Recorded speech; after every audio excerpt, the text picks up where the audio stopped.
Price ready, stage ready. ஆனா நம்ம சின்னு எங்க? காலையில மணி 8 ஆயிடுச்சு. ஆனா இன்னும் சின்னு எந்திரிக்காம நல்லா தூண்டிட்டே இருக்கான்.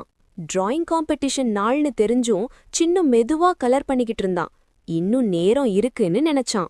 சின்னு, ரிப்போர்ட்டிங் டைம் 8:30. இன்னும் நீ ஸ்கூலுக்கு ரெடியாகாம என்னதான் பண்ணிட்டு இருக்க சின்னு?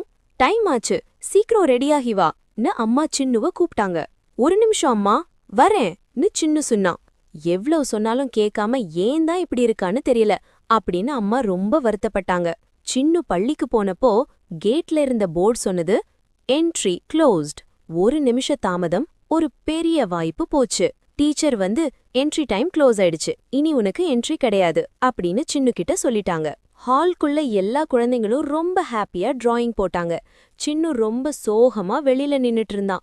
அங்க வச்சிருந்த பிரைசஸ் பார்த்து அவன் இன்னும் கவலைப்பட்டான். டைம் மதிக்காதனால தான் நமக்கு இப்படி ஆயிடுச்சு அப்படின்னு சொல்லி காலையில அவன் பண்ண தப்ப நினைச்சு ரொம்ப வருத்தப்பட்டான்.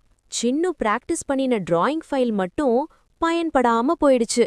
சின்னு அப்போ புரிஞ்சுக்கிட்டான், திறமை இருந்தாலும் நேரம் மதிக்கலனா வெற்றி கிடைக்காது. அந்த நாள்ல இருந்து சின்னு மாறிட்டான். அடுத்த காம்படிஷனுக்கு எல்லாருக்கும் முன்னாடி ரொம்ப சீக்கிரமா சின்னு ஸ்கூலுக்கு வந்து வெயிட் பண்ணிட்டு இருந்தான். நேரத்தை மதிக்க ஆரம்பிச்சான். நேரத்தை மதிப்பவன் தான் வாழ்க்கையில ஜெயிப்பான். குட்டீஸ், நேரம் தவறாதீங்க, வாய்ப்பை தவற விடாதீங்க. இதே மாதிரி குட்டி ஸ்டோரிஸ் டெய்லி வேணுமா? அப்போ நம்ம ஜஸ்ட் ஹாப்பி சேனலை ஃபாலோ பண்ணிக்கோங்க. பை குட்டீஸ்.